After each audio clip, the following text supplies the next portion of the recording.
E nos destaques de hoje, juiz diz que deputado agiu bem ao elaborar dossiê contra antifascistas.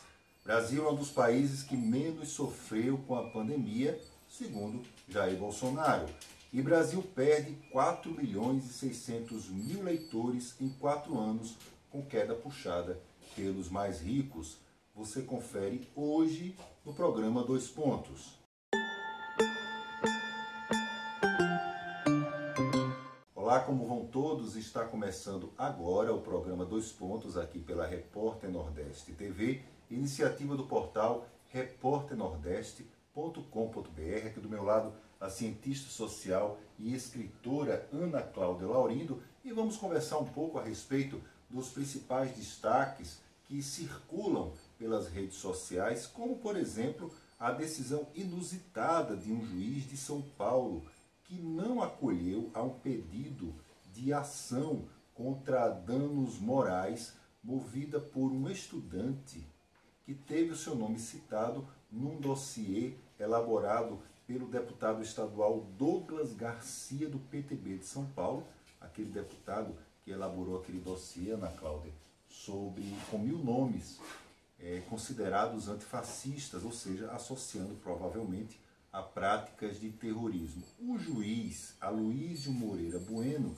diz que o deputado não cometeu excesso algum ao encaminhar para autoridades o dossiê contra pessoas que se declaram antifascistas. E aí? Olá, Odilon. É um prazer continuar aqui ao seu lado. A saudação também vai para você, internauta, que tem nos incentivado a seguir com estas análises, estas percepções da hora de que o judiciário brasileiro já está respirando ares de uma ditadura. Se um deputado eleito em um sistema democrático... Olha, Odilon, eu lembro que naquela campanha de 2018... muitas pessoas diziam, essa pode ser a nossa última eleição democrática, não sabemos quando vai ter novamente. E as pessoas que estavam dizendo isso, talvez elas estivessem cobertas de razão. Porque uma democracia não autoriza a invasão da privacidade por uma expressão de opinião. Na democracia, em uma democracia verdadeira, uma democracia legítima, um cidadão pode declarar-se antifascista sem receber nenhum tipo de pecha que o incrimine por conta disso, o que é diferente de um sistema ditatorial. Em um sistema ditatorial, o cidadão ele é proibido de expressar a sua opinião. Então, nós devemos perceber a nuance que o judiciário brasileiro ele já começa a transbordar. Já existe no judiciário um posicionamento totalmente cabível a uma ditadura. Resta-nos saber qual será a denominação deste Estado ditatorial no qual o Brasil já entrou com a eleição de Bolsonaro. Desde que ele assumiu a presidência, a democracia sofre ataque todos os dias e agora, com uma decisão com este tipo de teor, já podemos dizer de maneira assertiva que estamos em uma ditadura, onde a liberdade de expressão é crime. Inclusive, um deputado ter a liberdade e a autoridade e a legitimidade do judiciário para organizar um dossiê com 1.000 nomes, endereços, telefones. O que é isso? Fotos também, o que é pior. O rosto das pessoas. Quer dizer, você não sabe nem para onde serão encaminhadas essas fotos. E aí, associado a uma pecha de terrorismo. Claro que isso configura, sim, ofensa à honra do indivíduo, além de um grande risco. É óbvio que o pedido de danos morais, ele tem um embasamento jurídico a partir da própria Constituição. Mas desde quando uma ditadura respeita uma Constituição? Não levemos esta informação à custa de memes. Não levemos tudo o que nos chega com ares de Bolsonaro a conta de brincadeiras, mesmo que seja em um intuito político, sarcástico. Nós precisamos nos atentar. De longe já está na hora da sociedade brasileira começar a organizar-se de maneira a defender-se desta condução. É preciso tirar as instituições da inércia. É preciso tirar os bem pagos instituídos da sua zona de conforto e das brancas nuvens. Está na hora de uma ofensiva da sociedade civil brasileira. Olha, esse dossiê antifascista, pelas provas que foram colhidas pelo juiz, que para eles são consideradas provas muito fortes da ligação dessas pessoas com o antifascismo, essas provas estão anexadas ao dossiê do deputado. E, obviamente, o juiz validou tanto o dossiê como as provas. E o fascismo. Veja que interessante as provas que o magistrado, nossa digníssima excelência, considera como provas de ligação com o terrorismo. Um livro, a biografia do guerrilheiro comunista Carlos Marighella, escrita pelo jornalista Mário Magalhães, uma placa em homenagem à vereadora Marielle Franco. A gente não sabia nem essa ligação que a Marielle tinha com atos terroristas também. Aliás, ela foi assassinada. Inclusive, a memória de Marielle sofre constantes ataques. Exato. E camisetas com a imagem do ex-presidente Lula e a suástica nazista com um X vermelho demonstrando rejeição. Interessante é que o culto ao nazismo no Brasil ele é proibido. E aqui não tem culto ao nazismo. Então, o juiz está criando uma figura que é bastante interessante de ser discutida no mundo do direito. Eu não sou advogado, não sou jurista, mas eu acho que é uma situação que deve ser muito interessante, porque se cria uma imagem, uma legislação do que não existe. Odilon, a partir do momento em que se criminaliza expressões antifascistas, é porque se legitima o fascismo. Pois é. Se ser antifascista é crime, ser fascista deve ser algo legítimo. Pois é, interessante isso, Ana Cláudia, porque essa decisão do juiz, é verdade que ela cabe recurso, mas ela mostra que o avanço dessa estratégia de desqualificação das pessoas que pensam diferente e criminalização, que criminalizam as pessoas que pensam diferente e principalmente não estão afinadas com o governo Jair Bolsonaro. Lembrando que a questão do antifascismo, ela tem como ponto central um desvelamento, um revelar do que acontece como prática nefasta no governo Jair Bolsonaro. E quando você tem um magistrado dizendo que não existe uma associação em relação, ou melhor, não existe crime em relação a isso, então o que seria crime? Já imaginou? Vamos imaginar, por exemplo, se nesse dossiê existisse o nome do filho do juiz ou da filha do juiz. São 70 professores. Ana Cláudia, são 70 professores que aparecem nesse dossiê antifascista. 70.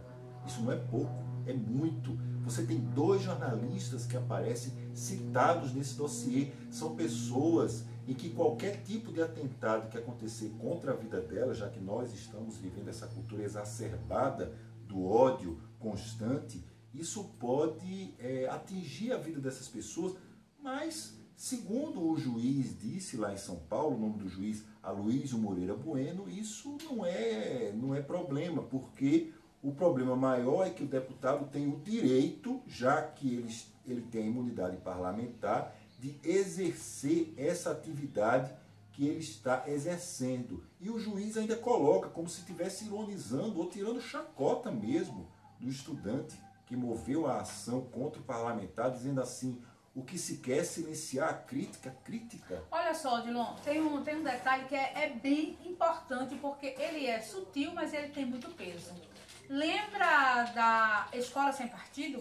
Exatamente. Escola Sem Partido parecia risível, parecia e deveria ser, se não fosse uma estratégia antidemocrática.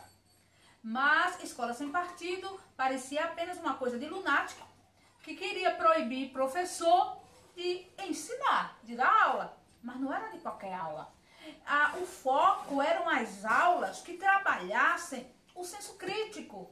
O foco eram as disciplinas que trazem conteúdo político. Porque política é conhecimento, é legado humano, historicamente construído e legitimamente repassado através da escola. Uma coisa normal, porém, Escola Sem Partido transformou professores que lidam com essas disciplinas e falam essas linguagens de doutrinadores. E daí, de doutrinadores para criminalizados como antifascistas, foi um estalar de dedo. Outras derrocadas na história da liberdade de expressão, por certo, já estão a caminho. Então vamos ficar observando, porque se nós temos um magistrado que diz isso daí, e nós sabemos que o Conselho Nacional de Justiça, assim como o Conselho Nacional do Ministério Público, são dois órgãos que atuam sob fortíssimo corporativismo, e o máximo que pode acontecer a esse juiz, se ele for punido, é a aposentadoria compulsória, que é um prêmio que o Brasil inventou para situações desse tipo. Vamos então observar o que é que pode acontecer em casos desse tipo.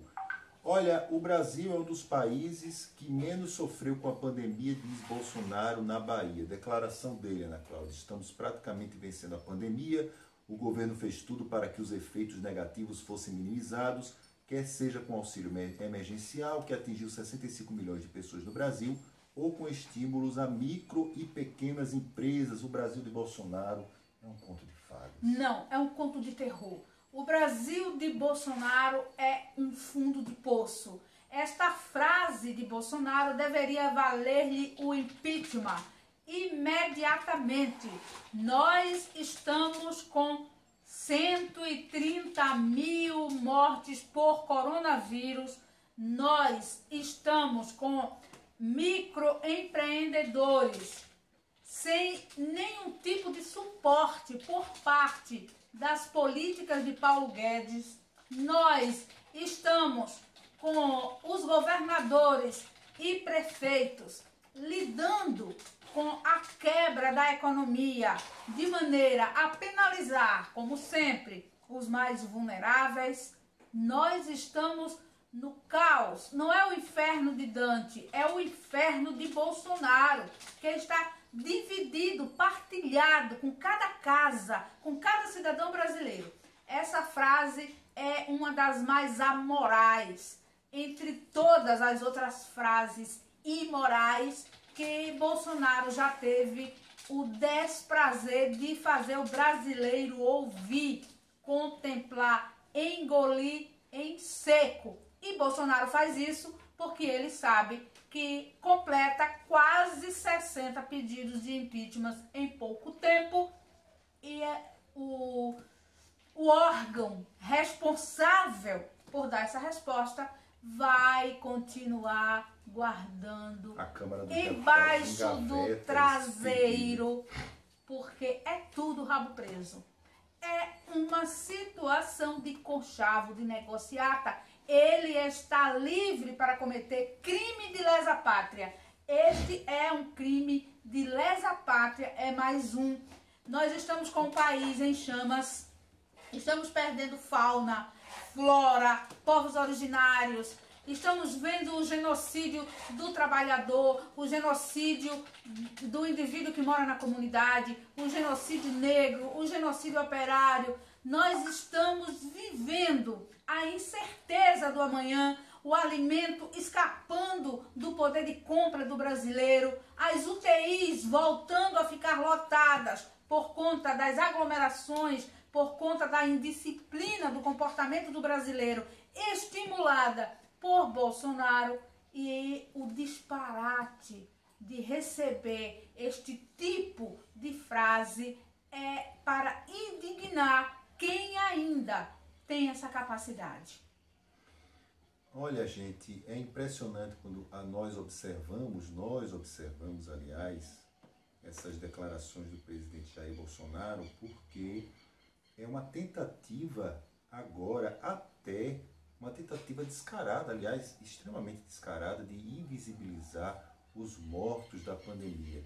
O país já está caminhando para 140 mil mortos, nós já passamos de 130 mil, mas quem é que duvida que nos próximos dias nós vamos atingir 140 mil mortos, considerando a atitude do presidente Jair Bolsonaro de simplesmente ignorar o que vem acontecendo no Brasil.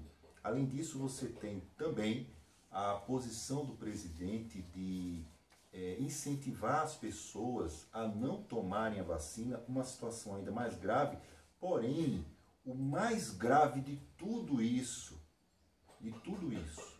é nós estarmos assistindo às instituições brasileiras de cócoras, diante de um presidente da República que diz o que quer, que faz o que quer, que esculhamba do jeito que quiser, e não acontece absolutamente nada com ele, absolutamente nada. Eu vi aqui nas redes sociais as pessoas comemorando o fato do presidente da República ter que ir depor à Polícia Federal a respeito do caso envolvendo a troca de comando da Polícia Federal lá no Rio de Janeiro, etc, etc. Mas olha, quem duvida hoje, somente a justiça deve ser, quem duvida hoje da interferência absoluta do presidente da República em cima de órgãos de fiscalização e controle, como, por exemplo, a Polícia Federal, não existem mais dúvidas. As provas estão aparecendo aos montes pela internet, em matérias, em investigações, em atos.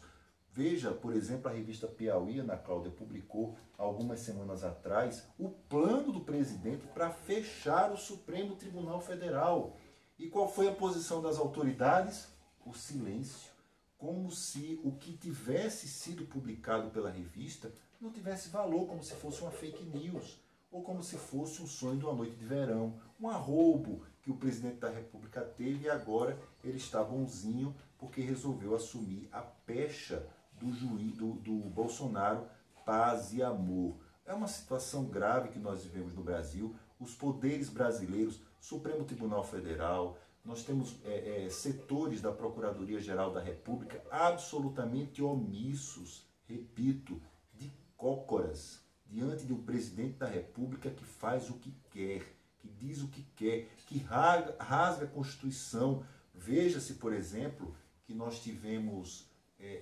temos aí todos os dias policiais dizendo que estão cumprindo a lei, etc, etc, prendendo cidadãos porque dizem que a lei tem que ser cumprida, mas o presidente da República, ele descumpre a lei todos os dias, todos os momentos, e não acontece absolutamente nada. São mais de 50 pedidos de impeachment contra o presidente da República que estão na Câmara dos Deputados à espera de serem colocados em plenário.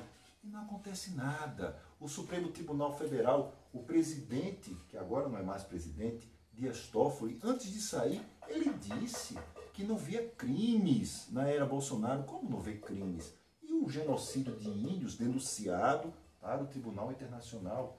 E outros crimes que nós estamos observando também, que são denunciados em outros lugares. Então, esses crimes que as pessoas identificam, as pessoas avalizam, juristas discutem, isso não é crime? Parece que não é crime mesmo. O nosso país, então, vencendo a pandemia, segundo Bolsonaro, caminha para 140 mil mortos, vai caminhar para 150 mil, vai chegar a 200 mil mortos, vai chegar a muito mais mortos, e as instituições vão simplesmente fingir que não está acontecendo absolutamente nada. Repito, instituições de calças curtas que se agacharam diante de um presidente da República quando elas deveriam simplesmente exercer a lei que elas tanto dizem que no passado exerciam e agora elas estão em silêncio conivente e absoluto com o presidente da República, que age da maneira que age, porque sabe que é protegido por todo mundo, ou melhor, pelos mais poderosos do nosso país. O Brasil perde 4.600.000 leitores em 4 anos, com queda puxada pelos mais ricos. Essa pesquisa, Ana Cláudia, chama a atenção porque, além dessa queda expressiva do número de leitores, nós temos aquele abismo que há no Brasil. Os mais ricos, eles ainda possuem uma capacidade maior de ter acesso à leitura, os mais pobres cada vez menos. No Brasil, os mais brancos, os brancos leem mais, os negros leem menos, o que é um sinônimo de que, como é a nossa pobreza no nosso país, a nossa pobreza tem cor, a cor é negra, e nós vemos que no momento como esse, de grande desilusão no nosso país, o brasileiro ele deixa cada vez mais de prestigiar um bom livro num momento em que nós poderíamos estar vencendo outras barreiras. Na verdade, Odilon, estes números, eles a priori despertam uma vontade estranha de rir, porque ver os ricos brasileiros puxando esta estatística realmente é algo risível, mas nós compreendemos exatamente por que isso está acontecendo. Nós temos no Brasil, predominantemente, um currículo que privilegia as verdades e os interesses de mercado.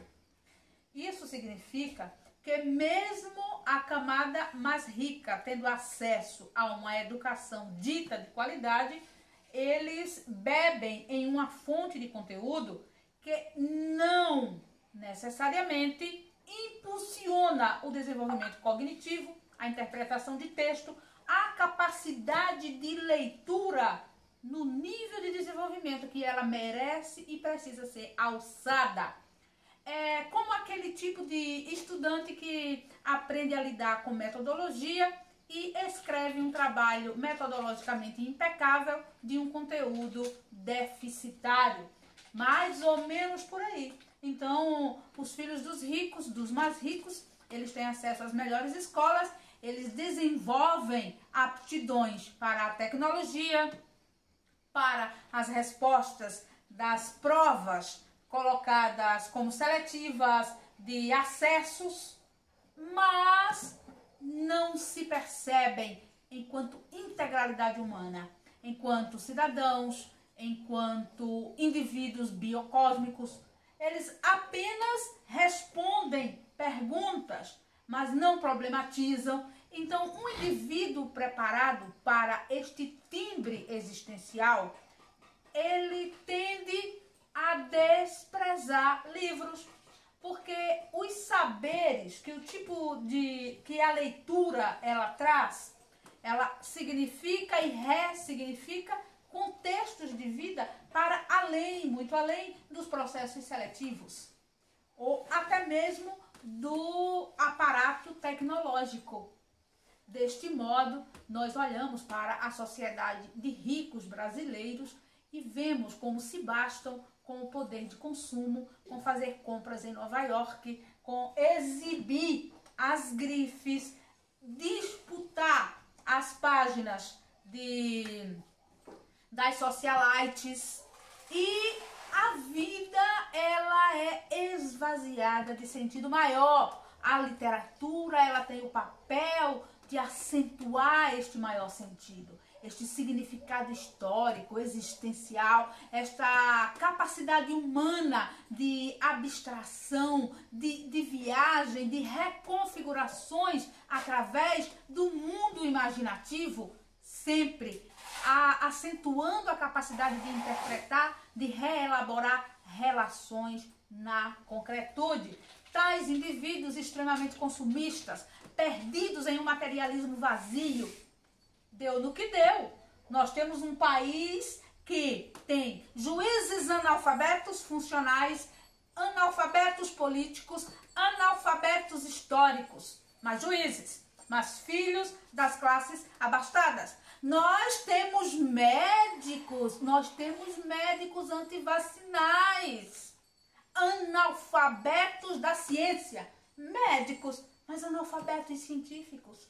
Nós temos uma massa branca bem vestida de perfumes caros apoiando o fétido e tosco Bolsonaro. Analfabetismo da sua totalidade. Eis a representação hoje risível do rico brasileiro. E esta estatística, sim, ela dá vontade de rir, mas é rir de desgosto, porque eles poderiam estar protagonizando outros índices e uma história muito mais digna, porque diferente dos filhos da classe média, dos filhos da classe pobre e dos filhos da classe miserável, eles têm tudo à mão, todo acesso possível, e o que lhes falta é um reconhecimento digno da sua própria identidade humana, deixada cada vez mais de lado. Bom, e com essa ênfase que a Ana Cláudia Laurindo veio colocando nas suas palavras, eu só queria complementar com a informação de que a questão dessa pesquisa, que se observa a queda do índice de leitura que vem existindo entre as pessoas com ensino superior, ela vem sendo cada vez mais constante e ela não acontece especificamente nesse momento histórico, ela já vem acontecendo já há muito tempo. Agora, é claro que nós observamos também que uma pesquisa como essa sai num momento extremamente curioso, em que o governo Bolsonaro quer taxar livros por acreditar, talvez, que quem compra o livro realmente é o mais rico. Levando em conta o que está escrito na pesquisa, essa pesquisa que foi realizada a pesquisa chamada Retratos da Leitura no Brasil, ele está realmente correto, levando em conta realmente que nas condições atuais, para você ter acesso a um livro no Brasil, você precisa realmente ser endinheirado, aliás, nem isso mais, porque a pesquisa mostra que menos gente com ensino superior vem tendo acesso a livro, mas também levamos Na verdade, em conta... Odilon, Bolsonaro, ele quer taxar livros porque ele não considera livro importante, ele não sabe ler, ele não sabe falar. O discurso de Bolsonaro no 7 de setembro também foi risível, mas é lamentável, porque é o presidente do nosso país, um indivíduo que sequer sabe se expressar. E todos nós sabemos que quem lê sabe falar. Quem é um leitor é um bom orador. Um mau orador geralmente está vinculado ao afastamento da leitura. É o caso de Bolsonaro. Mas a taxação de livros, por certo, é para desestimular a autonomia pensante do nosso país. Muito bem, vamos vamos ter esperanças, aliás, de novos momentos no nosso país, com outras investidas, com novas ideias e principalmente muita força de vontade para continuarmos esse processo de construção de um país do futuro, um país chamado Brasil. Agradecendo a você, amigo telespectador, pela audiência da nossa Repórter Nordeste TV, agradecendo a todos aqueles que estão clicando, compartilhando, marcando amigos nas redes sociais. Nós continuamos a pedir que você possa chamar mais e mais pessoas a se agregar a esse projeto, não apenas no programa Dois Pontos, mas por toda a programação da Repórter Nordeste TV, sem esquecer que essa programação, essa nossa iniciativa do canal é ligada ao portal repórternordeste.com.br e até a próxima.